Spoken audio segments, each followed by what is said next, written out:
khawatir tapi bukan underestimate ya, bukan merendahkan gitu ya. Maksudnya bukan apa ya, bukan lo pasti nggak bisa. Iya, bukan gitu ya. Gitu, bukan gitu. Okay. Bukan gitu. Iya. Jadi tuh intinya tuh lebih khawatir apa ya? Luka gitu takut loh. kenapa.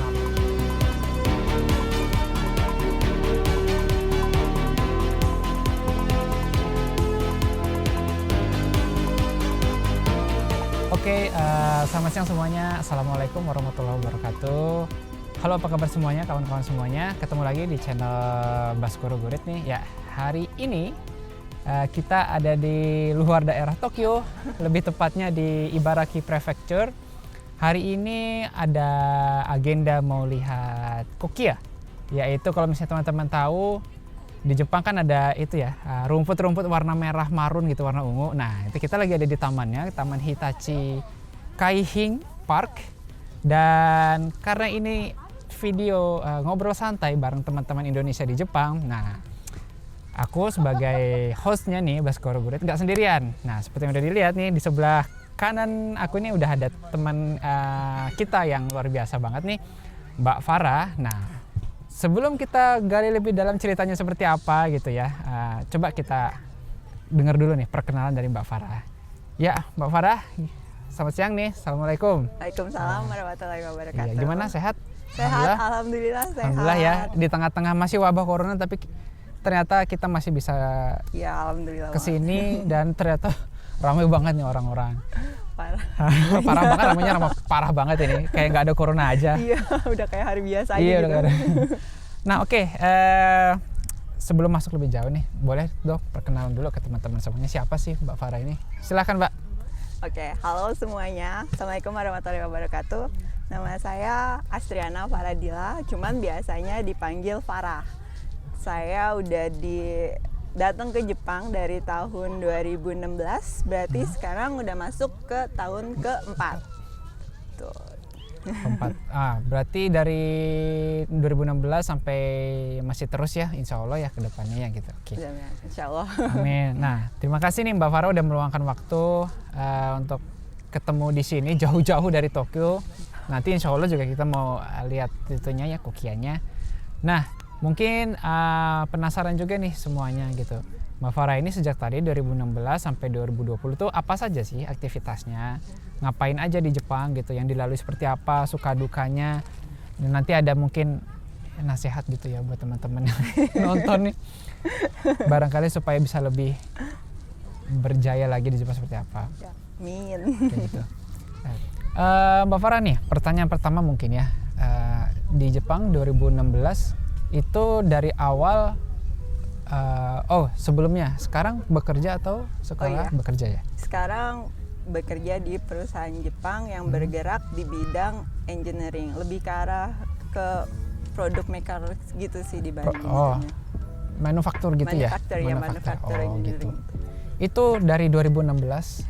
Itu dari tahun ini, April tahun ini aku bekerja aja, berarti baru masuk bulan ke-6 ya kalau kayak gitu. Masih 6, anak baru. Masih anak baru, masih fresh, masih belum stres nih dibedain dibanding yang udah senior ya udah. Aduh. Berarti masih ospek nih ya di masih kantor ospek, ya. Dan masih dalam tahap training. Mungkin masih belum banyak yang tahu kali ya, kalau misalnya di perusahaan Jepang itu kan emang masa trainingnya lumayan panjang. Nah, di perusahaan yang aku kerja sekarang ini, trainingnya tuh aku dari awal masuk April sampai nanti Desember. Jadi sekitar 9 bulan gitu deh. Oh gitu. Jadi masih dalam tahap training. Tahap training. Nanti bulan 10 lahiran. Lahiran, iya bener. Lama banget nggak sih? Gila. Oh gitu, jadi baru tahun. Berarti sebelumnya sekolah? Sebelumnya, mungkin cerita dulu kali ya backgroundnya ya. Oh boleh. Ya.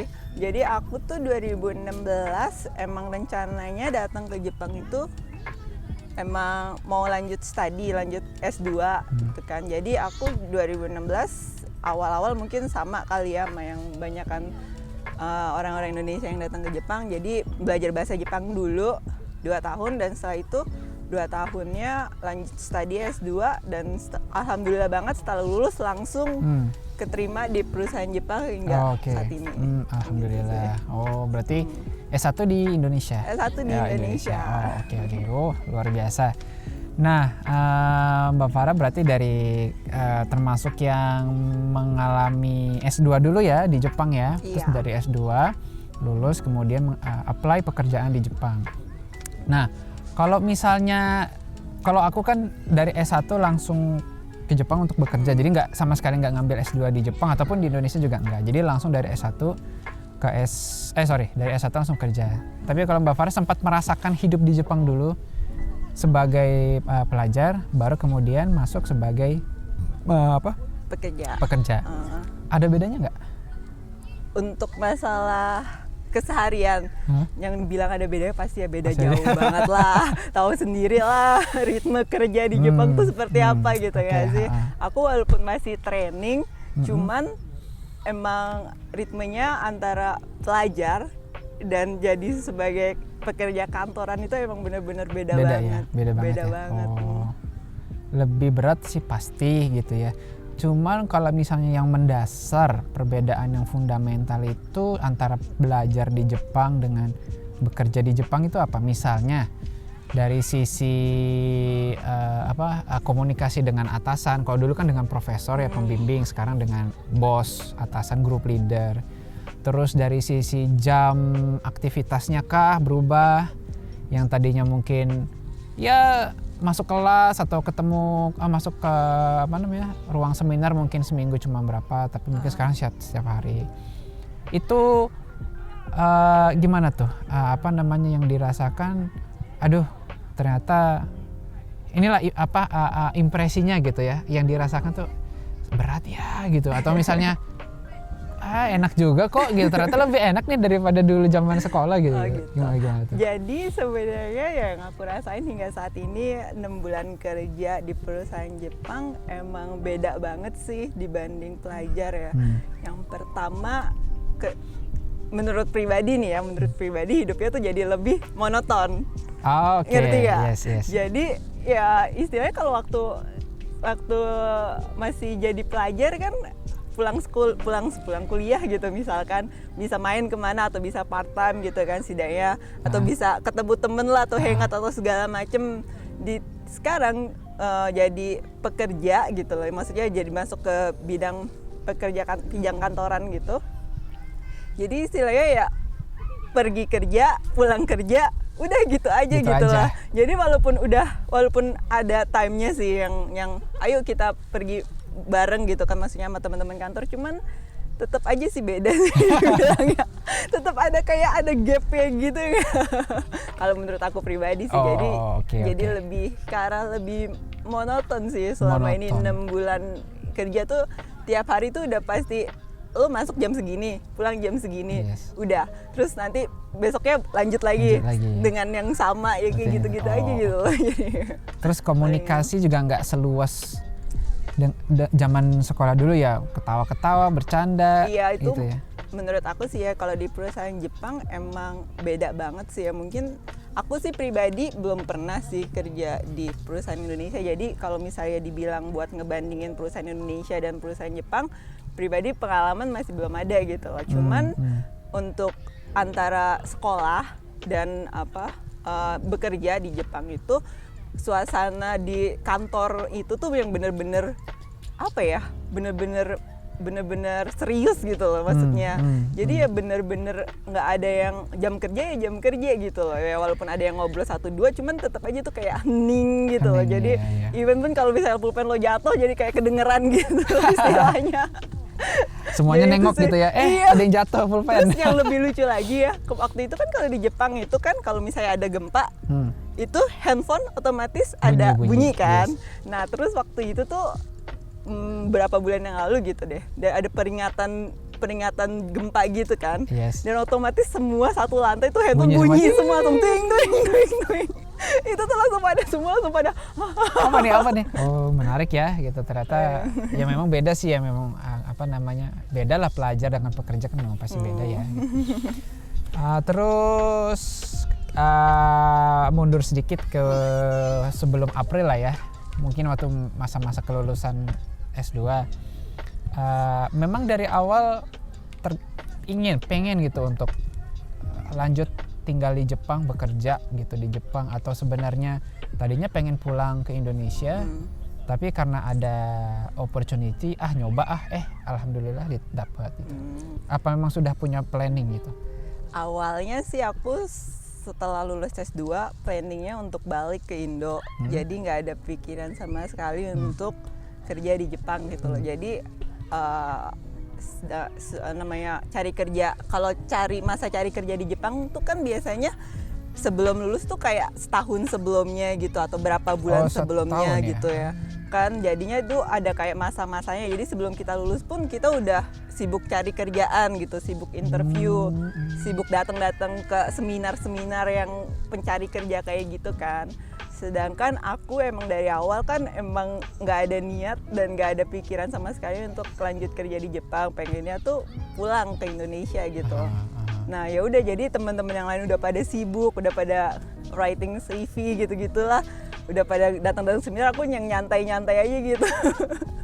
Kayak bodo amat, udah pulang ini gitu kan. Gitu. Iya, jadi benar-benar nggak ada pikiran sama sekali dan nggak ada siap sama sekali gitu loh. Bahkan apa sih namanya? Apa sih yang kata baju buat cari kerja itu kan ada kan ya kalau di Jepang? Baju? Maksudnya sukatsu. Sukatsu. Yang atasannya Shufuku, tuh apa sih? Sukatsu. Sutsu. Jadi itu yang atasnya hitam, terus roknya hitam, terus semuanya tuh hitam deh, sampai tasnya tuh udah ada disediain khusus gitu loh buat cari kerjanya. Itu tuh aku nggak punya sama sekali, emang nggak ada niatan sama sekali buat cari kerja gitu. Jadi udah nyantai aja gitu hidupnya gitu. Nah terus turning point-nya sampai bisa keterima itu turning gimana point-nya tuh? Sampai akhirnya apply dapet gitu. Turning point-nya tuh aku ingat banget bulan September deh kalau nggak salah. 2019 itu September. Terus pas apa sih namanya mikir di Indonesia bakal susah, bukan bakal susah sih, bakal apa sih namanya kayak sayang banget gitu nggak sih? Bakal sayang banget sih, udah jauh-jauh ke Jepang gitu loh, udah bahasa Jepangnya juga udah pera-pera. Bukan pera-pera juga nggak sih? Maksudnya udah belajar udah belajar, takutnya nanti pulang ke Indonesia kan pasti bakal, walaupun kerja di perusahaan Jepang pun pasti beda dong, lebih kepakainya bahasa Indonesia nggak sih? Terus ya udah kayak gitu, udah deh maksudnya. Dan lebih turning point-nya boleh dibilang nggak sih? Iya bisa dibilang di situ kayaknya udah deh cari kerja di Jepang aja deh gitu. Iya, dan emang dan ada satu lagi sebenarnya, jadi adik aku itu sempat sekolah juga di luar, di dia beasiswa juga di Inggris kan. Nah dia balik setelah lulus tuh balik ke Indo dan sekarang tuh udah bekerja. Cuman yang bikin aku mikir buat turning point-nya kerja di Jepang itu, dia tuh keterima kerja di Indonesia, di perusahaan Indonesia, dengan beda sama studi yang dia iniin loh, maksudnya asal keterima kerja gitu loh, asal keterima kerja gitu loh. Jadi posisinya tidak berhubungan langsung dengan bidang yang dia pelajarin. Dan gitu kan dia emang nggak punya pengalaman kerja juga kan, sama kayak aku juga kan nggak punya pengalaman kerja. Jadi gaji salary yang ditawarkan gitu loh. Jadi sama aja gitu loh sama dia udah S2 atau enggak tuh sama aja tuh jatuhnya. Nah ngelihat dari situ, kalau gitu sayang banget dong, gue udah capek-capek kuliah 2 tahun. Terus dengan ujung-ujungnya sama aja nggak diinin, ya udahlah akhirnya coba apply di Jepang aja lah, akhirnya mikirnya gitu sih. Menarik banget nih ya semuanya teman-teman, ternyata ya tetap ada ya turning point gitu, di mana tadinya pengennya A gitu, tiba-tiba berubah jadi pengen B gitu. Dan ya untung alhamdulillah begitu dapat turning point-nya udah deh terusin aja di Jepang gitu, coba ngelamar kerja di Jepang, itu langsung apply gitu ya? Iya. Ke perusahaan yang sekarang atau biasa gitu, beberapa interview dulu beberapa perusahaan sampai akhirnya mengerucut ke perusahaan yang sekarang? Kalau aku ya untungnya kalau aku bilang sih ya, itu apa ya namanya? Katsudo giri-giri. Oh, mepet-mepet gitu ya. Mepet jadi gitu. Jadi cari kerjanya tuh sebenarnya mepet-mepet gitu kan. Yang lain tuh teman-teman aku tuh udah dapet gitu loh, maksudnya udah keterima di perusahaan A, perusahaan B gitu kan. Sedangkan aku tuh yang baru mulai di bulan 9 gitu loh, bulan September tuh baru apply. Nah, kebetulan jadi mau kasih saran nih dulu nih sebenarnya. Boleh kasih tahu nih kalau bisa. Boleh. Kalau misalnya mau cari kerja cuman mepet-mepet gitu loh. Metodenya gimana tuh? Jadi yang pertama itu pastiin pertama emang kalau misalnya mau kerja di perusahaan Jepang tuh noryokushikei atau enggak kemampuan bahasa Jepang itu emang penting banget ya? Gitu loh maksudnya, walaupun kita bisa nih maksudnya kaiwanya gitu kan atau apa, cuman kalau misalnya kita punya sertifikat kemampuan bahasa Jepang atau udah dapet gitu loh, itu tuh jadi nilai plus sendiri gitu loh buat perusahaan Jepangnya gitu loh. Jadi JLPT itu bagi yang belum tahu ini ya, sertifikasi kemampuan bahasa Jepang seperti TOEFL gitu ya, bahasa Inggris, itu. TOEIC. Nah, ini minimal level N2 ya? Level ya minimal. Sih kalau untuk perusahaan Jepang ya level, tergantung sih perusahaan Jepangnya dan tergantung pekerjaan yang di-apply. Cuman karena aku nge-apply-nya di bagian overseas marketing ya, jadi minimal tuh N2. Minimal banget N2. Iya. Jadi kalau misalnya kalian punya N2 itu jadi nilai tambah sendiri lah buat perusahaan gitu kan. Dan yang kedua itu karena di Jepang itu emang maksudnya apa ya, orang Jepang tuh jarang ya maksudnya bisa bahasa Inggris yang lancar gitu kan. Jadi kalau kalian punya TOEFL, TOEIC atau segala macam deh sertifikasi yang berbahasa bahasa Inggris gitu kan, itu malah tambah lagi ya. Tambah lagi. Jadi lo kalau misalnya punya 2 sertifikasi ini bahasa gitu kan, disclaimer dulu nih, aku kan emang bagiannya sastra ya, jadi bukan engineering atau apa gitu loh. Jadi kalau misalnya dapat 2 poin itu bahasa Inggris dan bahasa Jepang ya, itu jadi nilai tambah lagi gitu kan, nilai tambah banget. Terus yang ketiga itu harus tahu gitu loh. Jadi kita belajar di bidang apa, terus pekerjaan yang kita apply itu sejalur nggak sama bidang kita gitu, apa yang kita pelajarin gitu loh. Soalnya kalau misalnya di Jepang nggak bisa kayak di Indonesia, jadi lo bisa ngelamar di bidang segala macam gitu. Terus apa lagi Mbak? Palingan sih itu sih kayaknya, kalau misalnya udah punya, maksudnya udah tahu nih, saya udah punya N2 atau punya sertifikasi bahasa Jepang dan tahu mau bekerja di bidang apa gitu loh yang sejalur gitu kan. Ya udah tinggal apply aja yang maksudnya satu jalur gitu kan. Udah deh palingan. Dan jangan lupa sholat. Mohon doa ya. Mohon doa. Itu tuh yang paling penting. Betul. Nah, tapi kalau misalnya, maaf nih motong sedikit. Kan tadi bilangnya giri-giri tuh, mepet-mepet nih. Berarti kan istilahnya masa pencarian kerja tuh periodenya udah mau selesai, tapi di situ baru Farah mau apply gitu. Yang lain sudah pada keterima dapat kerjaan, tapi Farah yang baru mau nyari.